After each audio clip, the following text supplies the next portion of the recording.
យន្តហោះ F16 របស់យោធាសៀមបានទម្លាក់គ្រាប់បែកចូលក្រុងសំរោងហើយការប្រយុទ្ធកាន់តែក្តៅគគុកនៅតំបន់ប្រាសាទព្រះវិហារនិងភូមិជោគជ័យប្រច័ណ្ឌខេត្តបន្ទាយមានជ័យគិតត្រឹមម៉ោង 11 ព្រឹកថ្ងៃទី 9 ខែធ្នូឆ្នាំ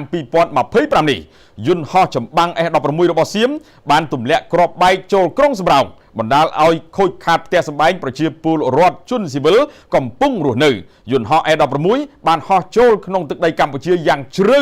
និងទម្លាក់គ្រាប់បែកលើទីតាំងជាច្រើនកន្លែងបណ្ដាលឲ្យប៉ះពាល់ដល់អាយុជីវិតមនុស្សនិងខូចខាតផ្ទះសម្បែងទ្រព្យសម្បត្តិជនស៊ីវិលយ៉ាងច្រើនដោយឡែកការប្រយុទ្ធគ្នាយ៉ាងក្តៅគគុកកាន់តែខ្លាំងឡើងនៅតំបន់ប្រាសាទព្រះវិហារនិងភូមិជោគជ័យប្រច័ណ្ឌក្នុងខេត្តបន្ទាយមានជ័យកងរថក្រោះប្រមាណ30គ្រឿងនិងកម្លាំងថ្មើរជើងរបស់យោធាសៀមជាច្រើនបានបោះពួយឆ្លងកាត់បណ្ដាលួសស្បៃខ្មៅនិងកង់ឡានឆ្លងចូលក្នុងដែនអធិបតេយ្យភាពរបស់កម្ពុជាប៉ុន្តែត្រូវបានទប់ស្កាត់ដោយយោធាកម្ពុជាឈរជើងនៅក្នុងតំបន់នោះការប្រយុទ្ធគ្នានៅចំណុចភូមិប្រច័ណ្ឌនិងភូមិជោគជ័យបានកើតឡើងយ៉ាងក្តៅគគុកអស់រយៈពេល2ថ្ងៃមកហើយដោយឡែកនៅតំបន់ប្រាសាទព្រះវិហារវិញស្ថានភាពបាញ់ប្រហារដាក់គ្នាក៏បានកើតឡើងចាប់តាំងពីម៉ោង 4:45 នាទីទីភ្លឺរហូតដល់ពេលនេះនៅមិនទាន់ស្ងប់ស្ងាត់នោះឡើយយោធាសៀមបានប្រើផ្សែងពុលកាំភ្លើងយន្តកាំភ្លើងត្បាល់ផ្លោងកម្រិតធ្ងន់និងយន្តហោះចម្បាំងយ៉ាងរន្ធើនចូលក្នុងតំបន់ភ្នំខ្មោចតាថាវប្រាសាទតាមុនប្រាសាទព្រះវិហារប្រាសាទខ្នាវាលឥន្ទ្រីគោល8ជាំតែអានសេះថ្មដូនអូស្មាច់ភ្នំអនុស្សាវរីយ៍និងមុខវត្តកែវសិក្ខាគិរីស្វរៈកម្លាំងកម្ពុជាក៏បានឆ្លើយតបវិញដោយគ្រាប់កាំភ្លើងផ្លោងនិង BM21 ដាក់ចំគោលដៅយោធារបស់សៀមយ៉ាងពេញទំហឹងដោយឡែកសមរភូមិពោធិ៍សាត់វិញយោធាសៀមបានពន្លាតបើកការប្រយុទ្ធទៅកាន់តំបន់ព្រំដែនធម្មតាកាស៊ីណូមួយកន្លែងត្រូវសៀមបាញ់កំទេចនិងផ្លោងគ្រាប់ធំគ្រប់គ្រងអមដោយកម្លាំងថ្មើរជើងរបស់សៀមរុលចូលក្នុងបំណងឈ្លានពានដែនដីកម្ពុជាប៉ុន្តែត្រូវបានទប់ស្កាត់ពីកម្លាំងយោធាកម្ពុជាវិញវាយបកយ៉ាងចាស់ដៃធ្វើឲ្យសៀមចុះញោមអន់ថយមិនហ៊ានសម្រុកខ្លាំងតទៅទៀតបានឡើយសម្ដេចតេជោហ៊ុនសែនប្រកាសវាយបកកងទ័ពសៀមវិញដើម្បីការពារទឹកដីក្រោយការអត់ធ្មត់លើស24ម៉ោងដើម្បីគោរពនៅបទឈប់បាញ់និងត្រូវការពេលវេលាដើម្បីជម្លៀសប្រជាជនទៅកាន់តំបន់សុវត្ថិភាពកាលពីថ្ងៃម្សិលមិញនិងព្រឹកនេះកម្ពុជាបានប្រើសិទ្ធិវាយបកតបតកងទ័ពឈ្លានពានសៀមវិញហើយតាមរយៈទំព័រ Facebook ផ្លូវការនៅព្រឹកនេះសម្ដេចតេជោហ៊ុនសែនប្រធានព្រឹទ្ធសភាកម្ពុជាបានលើកឡើងថាកងកម្លាំងប្រដាប់អាវុធគ្រប់ប្រភេទរបស់កម្ពុជាត្រូវវាយគ្រប់ចំណុចដែលខ្មាំងចូលឈ្លានពានយើងការពារទឹកដីមានលេនដ្ឋានរឹងមាំជាមួយអាវុធគ្រប់ប្រភេទឯសត្រូវឈ្លានពានត្រូវចល័តវាយចូលទីតាំងរបស់យើងដូច្នេះពួកគេមិនអាចចូលលេនដ្ឋានបាននោះទេ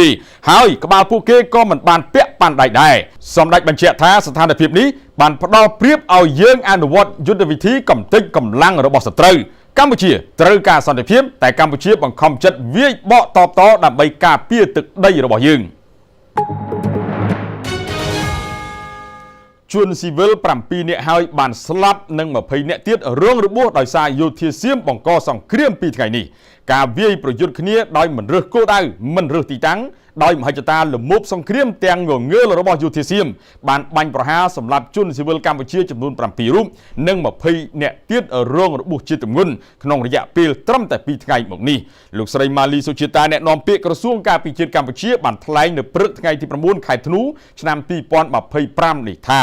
យោធាសៀមបានប្រើកាំភ្លើងធុនតូចធំនិងសភាវុធបំផ្លិចបំផ្លាញធ្ងន់ធ្ងរបាញ់ចូលក្នុងភូមិឋានជនស៊ីវិលរស់នៅដោយគ្មានការលើកលែងអ្វីឡើយគូបញ្ជាក់ថាប្រជាពលរដ្ឋភៀសសឹកជាង 10000 គ្រួសារហើយត្រូវបានជម្លៀសចេញពីផ្ទះសម្បែងទៅកាន់ទីសុវត្ថិភាពរីឯគ្រួសារខ្លះបង្ខំចិត្តរស់នៅក្នុងលូឬលេនដ្ឋានក្រោមដីដោយគេចចេញពីគ្រាប់ផ្លោងរបស់ទាហានសៀមក្នុងរយៈពេល2ថ្ងៃជាប់គ្នានេះក្រុមយោធាសៀមបានបាញ់ប្រហារមិនថាយប់មិនថាថ្ងៃនោះទេហើយក៏មិនលើកលែងគោលដៅផ្ទះសម្បែងវត្តអារាមនិងសាលារៀនរបស់ជនស៊ីវិលដែរឲ្យតែពួកគេឃើញមនុស្សគឺគេបាញ់សម្លាប់ទាំងអស់តែម្ដងអគ្គលេខាធិការអង្គការសហប្រជាជាតិសម្ដែងក្តីបារម្ភចំពោះការប៉ះទង្គិចគ្នាជាថ្មីរវាងកងទ័ពកម្ពុជានិងថៃដោយសារតែការបង្កហេតុឥតឈប់ឈរ រហូតបើកការបាញ់ប្រហារស្រោចមកលើកងទាហានកម្ពុជានៅតំបន់មួយចំនួនតាមព្រំដែនកាលពីថ្ងៃទី7ខែធ្នូកន្លងទៅនោះលោកអង់តូនីញ៉ូកូតេរ៉េសអគ្គលេខាធិការអង្គការសហប្រជាជាតិតាមរយៈអ្នកនាំពាក្យបានសម្ដែងក្តីព្រួយបារម្ភចំពោះរបាយការណ៍ប៉ះទង្គិចគ្នាដោយប្រដាប់អាវុធជាថ្មីនេះជាពិសេសការវាយប្រហារតាមផ្លូវអាកាសនិងការចល័តសភាវុធធុនធ្ងន់នៅតំបន់ព្រំដែនលោកទទូចឲ្យភាគីទាំងពីរធ្វើការអត់ធ្មត់និងជៀសវាងសកម្មភាពបង្កើនភាពតានតឹងបន្ថែមទៀតជំនួសនេះបណ្ដាលឲ្យជនស៊ីវិលបាត់បង់ជីវិតនិងរងរបួសជាច្រើនអ្នកព្រមទាំងខូចខាតហេដ្ឋារចនាសម្ព័ន្ធនិងបណ្ដាលឲ្យមានជនភៀសសឹកជាច្រើនចាកចេញពីលំនៅឋានលោកបានស្នើឲ្យភាគីទាំងពីរត្រូវតែការពារជនស៊ីវិលនិងសម្របសម្រួលជំនួយមនុស្សធម៌ផងដែរក្រៅពីសម្ដែងក្តីព្រួយបារម្ភលោកអគ្គលេខាធិការក៏បានអំពាវនាវឲ្យភាគីទាំងពីរវិលត្រឡប់ទៅរកក្របខ័ណ្ឌនៃសេចក្តីថ្លែងការណ៍រួមដែលបានចុះហត្ថលេខានៅទីក្រុងកូឡាឡាំពួរកាលពីថ្ងៃទី26ខែតុលាក្រោមអធិបតីភាពប្រធានាធិបតីអាមេរិកដូណាល់ត្រាំនិងលោកអាន់វ៉ាអ៊ីប្រាហ៊ីមនាយករដ្ឋមន្ត្រីម៉ាឡេស៊ីក្នុងនាមជាប្រធានអាស៊ាន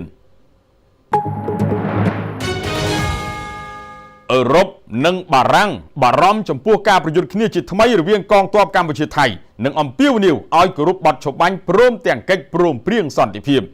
ក្រោយពីមានភាពតានតឹងកើតមានឡើងសារជាថ្មីរវាងប្រទេសថៃនិងកម្ពុជាអឺរ៉ុបនិងបារាំងបារម្ភចំពោះការប្រយុទ្ធគ្នាជាថ្មីរវាងកងទ័ពកម្ពុជាថៃនិងអំពាវនាវឲ្យគោរពបទច្បាញ់ព្រមទាំងកិច្ចព្រមព្រៀងសន្តិភាព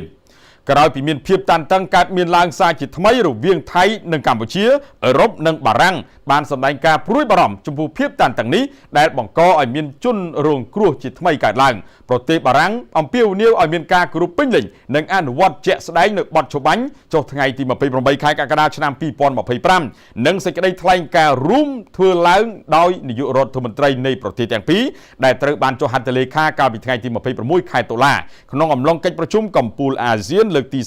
47នៅក្នុងទីក្រុងកូឡាឡាំពួរប្រទេសម៉ាឡេស៊ីប្រទេសបារាំងបញ្ជាក់ជាថ្មីនៅការគាំទ្រដល់កិច្ចខិតខំប្រឹងប្រែងសម្របសម្រួលដែលធ្វើឡើងដោយអាស៊ានជាពិសេសលោកនាយករដ្ឋមន្ត្រីម៉ាឡេស៊ីអាន់វ៉ាអ៊ីប្រាហ៊ីមក្នុងនាមជាប្រធានអាស៊ានឆ្នាំ2025ប្រទេសបារាំងជឿជាក់ថាមាគ៌ាតែមួយគត់ដើម្បីដោះស្រាយជម្លោះប្រកបដោយចីរភាពនិងសន្តិវិធីគឺធ្វើឡើងតាមរយៈការបន្តសន្ទនាឡើងវិញនិងការគោរពច្បាប់អន្តរជាតិនិងបដិញ្ញាចិត្តនានាដែលប្រទេសទាំងពីរបានធ្វើឡើងជាមួយដៃគូអាស៊ានសូមអរគុណចំពោះការគាំទ្រហងមាសព័ត៌មាន Flash News